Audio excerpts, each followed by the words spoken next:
आदाब, सत श्री अकाल, नमस्कार। मैं हूं राकेश कुमार और आप देख रहे हैं मत अभिमत। कुडनी में उपचुनाव होने जा रहा है विधानसभा का, और इसको लेकर राजनीतिक गलियारों में बड़ी हलचल है।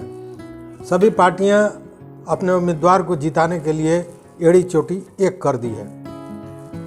अमूमन ये माना जा रहा था शुरुआती दौर में कि ये लड़ाई एनडीए और महागठबंधन में होगी, लेकिन मुकेश सहनी के वीआईपी पार्टी के उम्मीदवार और एआईएमआईएम के जो असदुद्दीन ओवैसी हैं, उनके उम्मीदवार ने मामले को गर्म कर दिया है। देखिए, चुनाव जैसे जैसे नज़दीक आ रहा है, स्क्रूटनी भी हो गया, 9 लोग बाहर निकाल दिए गए जिनका की उम्मीदवारी रद्द कर दी गई, जबकि 21 लोगों ने नामांकन भरा था। उसके बाद से और भी समीक्षक जो हैं, ये तरह तरह की समीक्षा आ रही है। बताया जा रहा है, कोई कह रहा है कि एनडीए भारी होगा, कोई कह रहा है महागठबंधन भारी होगा। लेकिन मैं आज ऐसा कुछ नहीं कहूँगा। मैं ये आपके सामने रखता हूँ कि आप तय कीजिए कि इस उपचुनाव में किसका पलड़ा भारी है, ये आप तय करेंगे। मैं आपको केवल ये बताने जा रहा हूँ कि कौन कौन से ऐसे अवयव हैं, कौन कौन से ऐसे फैक्टर हैं जो चुनाव को प्रभावित कर रहे हैं। देखिए, चुनाव मैदान में जब मुकेश सहनी वीआईपी पार्टी ने अपना उम्मीदवार उतारा, उसके बाद से राजनीतिक परिदृश्य में निश्चित रूप से बदलाव हो गया। बदलाव ये कि एक तो वो स्वयं सहनी थे, इसके पूर्व में भी जो राजद के वहाँ विधायक हुआ करते थे अनिल सहनी, वह भी जाति से मल्लाह थे, ये भी जाति से मल्लाह हैं। और सबसे बड़ी बात है कि वहाँ जो सांसद हैं वो भाजपा के सांसद हैं अजय निषाद, वो भी जाति से मल्लाह हैं। ये मैं इसलिए बता रहा हूँ कि जैसा हम लोगों ने सोचा था, या जो विश्लेषक ये सोच रहे थे, जानकार ये बता रहे थे कि बोचहा वाली स्थिति तो नहीं हो जाएगी। जिस तरह बोचहा में वीआईपी पार्टी के मुकेश सहनी ने अपने उम्मीदवार को उतार दिया और उसके बाद पूरा परिदृश्य बदल गया था, वही स्थिति यहाँ तो नहीं हो जाएगी। लेकिन यहाँ गौर करने वाली बात है कि बोचहा वाली स्थिति कुडनी में नहीं होगी। उसके कौन कौन से कारण हैं, आइए उस पर गौर करते हैं। सबसे बड़ी बात है कि यहाँ पूर्व में जो विधायक थे वो भी सहनी थे, अभी वर्तमान में जो सांसद हैं वो भी सहनी हैं, और अजय निषाद जो अभी सांसद हैं वो भाजपा से हैं। बोचहा में भाजपा बुरी तरह हारी थी, तो कुडनी में वो कभी नहीं चाहेंगे कि भाजपा की हार हो, एनडीए की हार हो। कारण कि ये हार कहीं ना कहीं उनके भविष्य पर भी प्रश्न चिन्ह लगाएगा। अगर यहाँ कुडनी में भाजपा हार जाती है, जो अजय निषाद के संसदीय क्षेत्र में पड़ता है विधानसभा, वैसे में उनकी भी मिट्टी पलीद होगी और उनको अगले चुनाव में टिकट भी भाजपा देगी कि नहीं, इस पर भी प्रश्न चिन्ह लग सकता है। कहने का मतलब यह है कि अजय निषाद अपनी पूरी ताकत, अपना पूरा जो उनकी व्यवस्था है उसको वो इसमें लगा देंगे कि यह चुनाव एनडीए जीते। एक दूसरा भी बड़ा फैक्टर है, और वो फैक्टर है अनिल सहनी का। अनिल सहनी वही जो इसके पूर्व में विधायक थे, 20 में वो विधायक बने थे, लेकिन उन पर कुछ आरोप लगे थे। उस आरोप के बाद उनकी सदस्यता समाप्त हो गई थी और उसी के कारण कुडनी में उपचुनाव हो रहा है। जब उपचुनाव की घोषणा हुई, उसके बाद अनिल सहनी मुजफ्फरपुर से पटना और पटना से दिल्ली की दौड़ लगातार लगाते रह गए ताकि टिकट उनकी पत्नी या उनके घर वाले के नाम से मिले।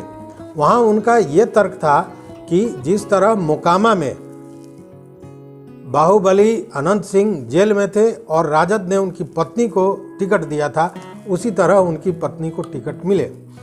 लेकिन ऐसा हुआ नहीं। राजद ने यह सीट जदयू को दे दिया और जदयू ने इस सीट पर कुशवाहा समाज की संख्या को देखते हुए और पूर्व में विधायक भी रह चुके हैं मनोज कुशवाहा को टिकट दे दिया।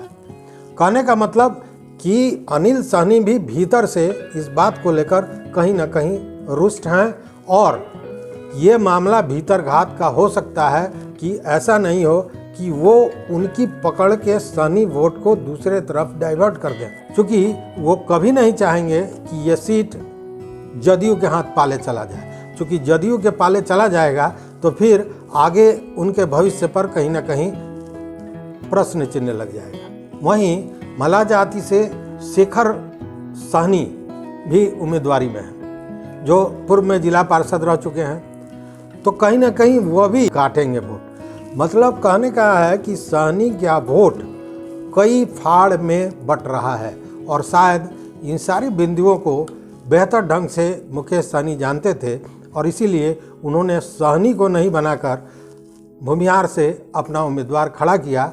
और वहाँ उनकी ये सोच रही होगी कि भूमिहार और सहनी का वोट मिला दिया जाए तो एक अच्छी खासी संख्या बन सकती है। दूसरा एक और पहलू है, उस पर भी नज़र डालने की ज़रूरत है। दूसरा पहलू ये कि आपको याद होगा कि मुजफ्फरपुर में संवाददाताओं से बात करते हुए सहनी जी ने कहा था कि हारना जीतना बहुत बड़ी बात नहीं है, उनका ध्येय एकमात्र है कि भाजपा को हराया जाए।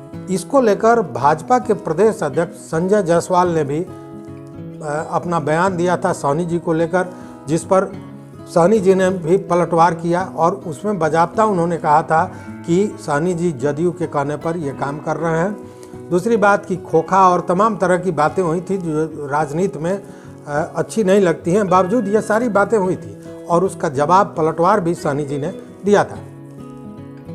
इसके पीछे क्या कारण था, इस जो बयान था संजय जायसवाल के, उसके पीछे क्या कारण था, उसको अगर खंगालें तब आपको समझ में आएगा कि मामला क्या था।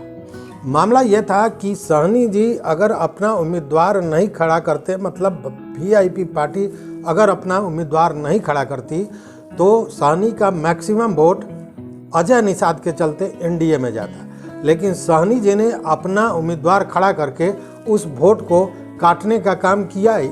अब कितना काटेंगे, ज़्यादा या कम, ये बात की बात है, इस पर अभी हम नहीं जाएंगे, लेकिन ये जानी हुई बात है कि उस वोट को वो काटेंगे, पहली बात। दूसरी बात यह है इसमें कि भूमिहार समुदाय या सवर्ण जाति के वोट के विषय में एक आम धारणा है और वहाँ लोगों से जो बात हुई उससे भी ये अंदाज़ा होता है कि भूमिहारों का वोट या सवर्णों का वोट जो कहें वो एनडीए के तरफ जाता। वैसे में भूमिहार जाति के कैंडिडेट को खड़ा करके उस वोट को भी वो कहीं ना कहीं बांटने का काम कर रहे हैं और उसका भी घाटा एनडीए को हो रहा है। लाभ किसको हो रहा है, तो महागठबंधन को, और महागठबंधन से कौन है, तो जदयू के उम्मीदवार हैं। और शायद इसीलिए संजय जायसवाल ने यह कहा था कि वो जदयू के कहने पर काम कर रहे हैं मुकेश सहनी। अगर क्षेत्र की बात करें तो क्षेत्र में तो सीधा आरोप लगाया जा रहा है कि ये सब मनोज कुशवाहा का किया धरा चाल है और मनोज कुशवाहा ने ही सहनी जी को खड़ा किया है, या यूं कहे कि सहनी जी को इस बात के लिए सहमत किया कि वो भी अपनी उम्मीदवार को खड़ा करें जिससे भाजपा पर असर पड़े। अब दोनों महागठबंधन और भाजपा के कैंडिडेट्स की चर्चा करें। कैंडिडेट्स में भी बड़ा अंतर है। जहां मनोज कुशवाहा के विषय में कहते हैं कि वो सोफिस्टिकेटेड लोग हैं, जबकि केदार गुप्ता सड़क के आदमी हैं, हर समय हर जगह उपलब्ध होते हैं, तो यह भी कहीं ना कहीं कहा जा रहा है। अब देखिए यहाँ पे एक बड़ा और भी विषय है जो महागठबंधन के लिए शायद हानिकारक है, और वो क्या है सो जानिए। कुर्मी और कोयरी का भी यहाँ पे वोट अच्छा खासा है। संख्या मैं नहीं कहूँगा, चूँकि संख्या को लेकर बड़ा भ्रम है।